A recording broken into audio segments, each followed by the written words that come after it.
Okay, so now we're going to do part 2 of this video, which is the trousers or the pants, work pants, because as you know, you can't go into the office just with a shirt on.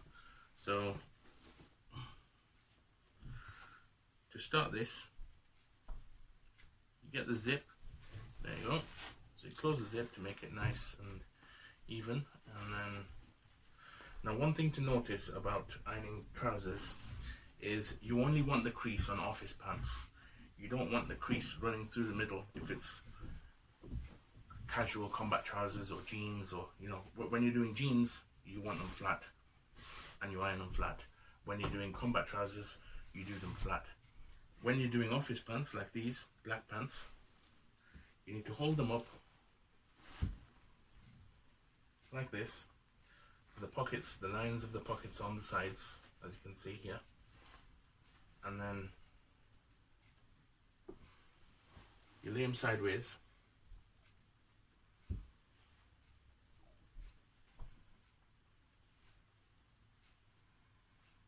Taking care to make sure that the seam, the inner seam, is in the middle of the pant and it's running more or less proportionate to the inner seam of the other leg.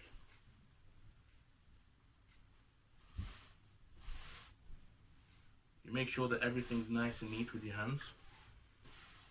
You stretch out any creases that are getting in your way. You might have to put your hands inside the pant to move the material aside that's causing obstruction. And then you get your iron nice and hot and you put it down. Now you need to be careful, because on some trousers you can't really put your iron on the max setting because it will burn through the linen.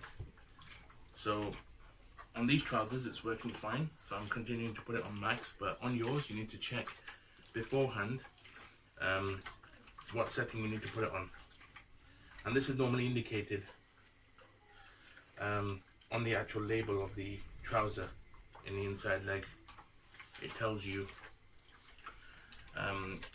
what material the clothing is made of, and then you use the selector knob on the iron to indicate which type of clothing it is: wool, nylon, cotton, etc., etc. So as you can see, I'm making my way up and down the trouser leg, and it's not as easy as the shirt because there's so many creases on the trouser.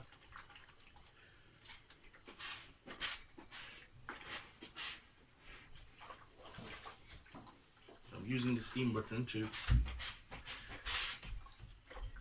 emphasize the creases.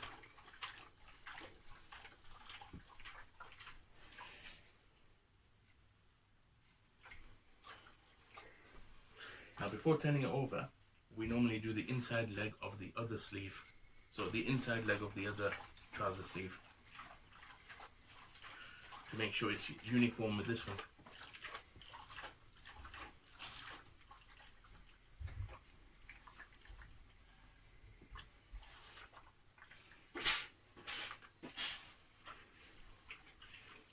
Ideally, when you're ironing as well, you need to make sure that you're doing it in a well ventilated area, because you don't want the steam that you're letting off to just build up condensation inside the room against your windows, cause damp problems, issues with mold, etc.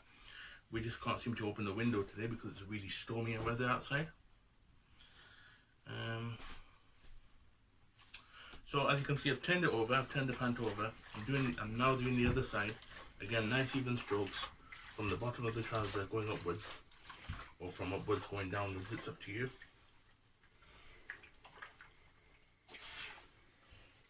Just laying that crease on there.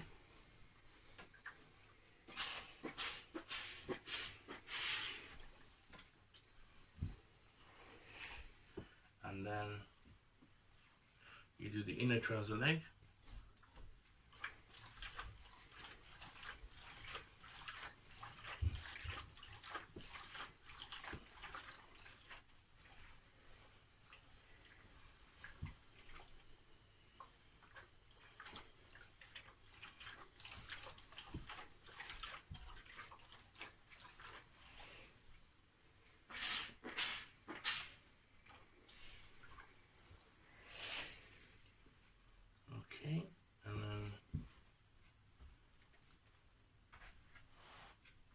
and then you're all done. So what you can do is, I should have really done the trousers first and then the shirt because of the way this hanger is. But if I put the shirt there for the time being, take the hanger, I fold the leg across, so now the trouser is hanging, and then I put the shirt on top, and then the finishing touch, if I just get hold of the tie, quickly give the tie a once over. So here we go. Ties are very easy tying.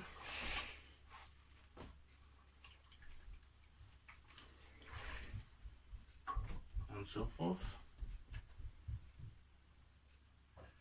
And as you can see, that's a shirt, pant and tie ironed all ready for the office.